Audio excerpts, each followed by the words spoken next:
langkah direksi Pelni untuk mengganti penceramah-penceramah itu menurut saya sudah sangat tepat ya. Dari daftar penceramah yang ada itu hanya satu yang moderat di situ, yaitu Kiai Khalil Nafis. Sementara yang lain ini kan memang tidak layak, apalagi di sebuah perusahaan negara itu. Masa kita mau membangun negara dengan mendatangkan penceramah-penceramah yang berpotensi merusak negara gitu. Itu kan ironi ya. Karena itu menurut saya langkah direksi Pelni ini sudah tepat. Bukan anti terhadap pengajian, tetapi anti terhadap sesuatu yang berpotensi menimbulkan konflik horizontal, menimbulkan keretakan di masyarakat seperti itu. Jadi menurut saya sudah tepat dan mestinya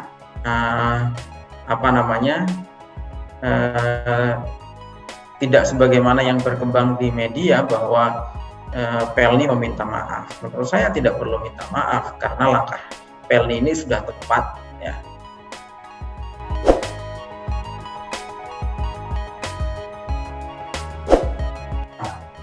Kalau kita lihat ustadz-ustadz itu kan semuanya lulusan sana, lulusan lembaga Salafi Wahabi di Arab Saudi.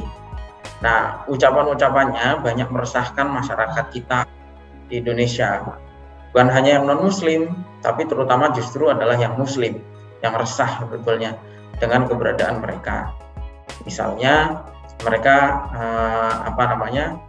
mengatakan bahwa kalau mayoritas umat Islam Indonesia itu kan setelah sholat berdoa, ya, dan berdoa itu dibaca secara bersama-sama. Itu namanya zikir, ya. Tetapi oleh mereka disebut nyanyi-nyanyi. Nah, ini kan menjadi melecehkan.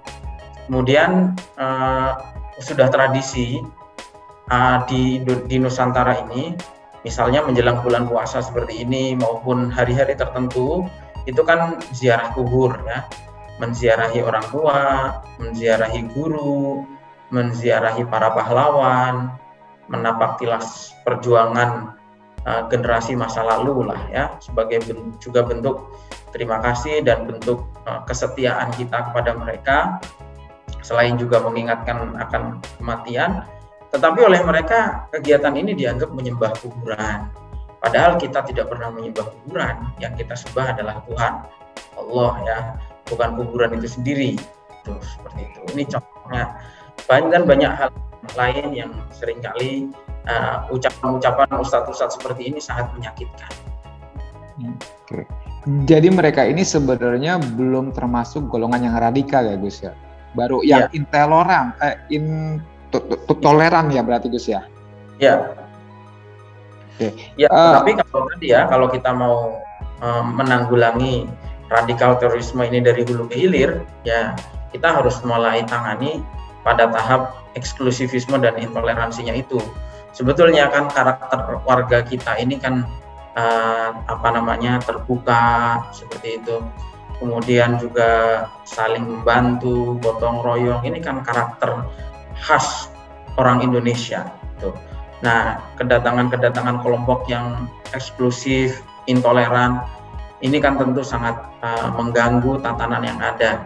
Bagaimana negara kita itu dibangun atas asas kebinekaan dengan semboyan Bhinneka Tunggal Ika.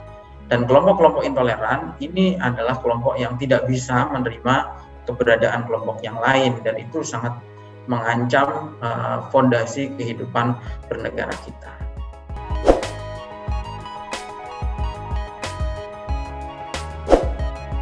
Ya, yang pertama perlu diketahui dulu bahwa MUI ini kan tidak ada bedanya dengan LSM, ya, karena MUI itu bukan institusi pemerintahan, gitu. Juga bukan lembaga keagamaan yang fatwanya mengikat. Itu perlu diketahui dulu yang pertama. Artinya MUI ini ya tidak ada bedanya dengan ormas-ormas yang lain atau lembaga swadaya masyarakat yang lain. Itu. Jadi pertama, dia tidak punya otoritas. Saya sendiri di MUI, ya, saya sendiri termasuk pengurus MUI, tetapi masyarakat juga perlu tahu bahwa MUI itu tidak punya otoritas ketuhanan yang bisa memutuskan hukum agama secara pasti seperti ini dan harus diikuti, tidak itu. Jadi itu yang pertama. Kemudian di MUI sendiri sebetulnya sikap yang mengkritik langkah PLN itu juga bukan merupakan sikap tunggal, karena di MUI pun ada pernyataan-pernyataan yang mendukung sikap tegas PLN itu. Misalnya dari Ketua BPET, Ketua Badan Penanggulangan Ekstremisme Terorisme Muhammad Syauqillah ini menyatakan bahwa BPET MUI mendukung sikap tegas PLN dalam menyikapi persoalan pengagendaan penceramah intoleran itu. Nah, kemudian kita sendiri sebetulnya meresahkan adanya oknum MUI yang padahal hanya 1-2 gelintir orang, tetapi membajak suara MUI. Jadi sebetulnya MUI ini kalau boleh otokritik, kenapa saya katakan otokritik? Ya karena saya sendiri ada di dalam MUI.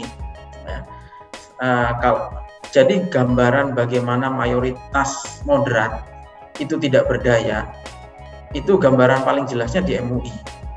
Karena sebetulnya MUI itu mayoritasnya moderat. Kiai-kiai NU banyak di sana. Bahkan ketua umumnya adalah berasal dari NU, ya, yang selama ini kita kenal sebagai benteng moderasi di Indonesia. Ya, tetapi statement-statement yang muncul di media justru dari oknum-oknum pengurus MUI yang pemikirannya tidak moderat. Jadi kita bisa lihat bahwa disinilah letak atau contoh paling jelas bagaimana ketidakberdayaan mayoritas. Dan juga gambaran bagaimana tirani minoritas. Yang minoritas membajak suara lembaga. Sementara yang mayoritas tidak berdaya karena semuanya memilih untuk diam. Nah, kondisi seperti inilah yang sebetulnya sangat tidak baik, baik di MUI maupun di negara kita secara umum. Negara kita ini kan warga bangsa Indonesia sebetulnya adalah warga yang toleran, warga yang tempo siliro, tenggang rasa, seperti itu. Sedangkan yang intoleran, radikal, teror itu kan sebetulnya kecil sekali persentasenya. Tapi kenapa suara mereka lebih nyaring? Ya itu kan tidak lain karena memang yang mayoritas itu lebih memilih untuk diam. Saya kira kondisi seperti ini tidak boleh terus-menerus dibiarkan, ya, karena bagaimanapun negara ini harus kita bela bersama-sama.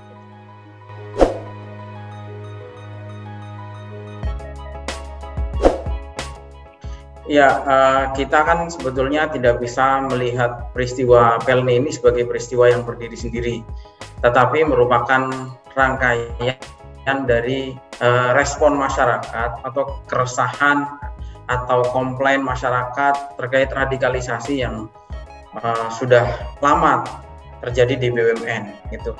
PLN merupakan salah satu fase saja, ya.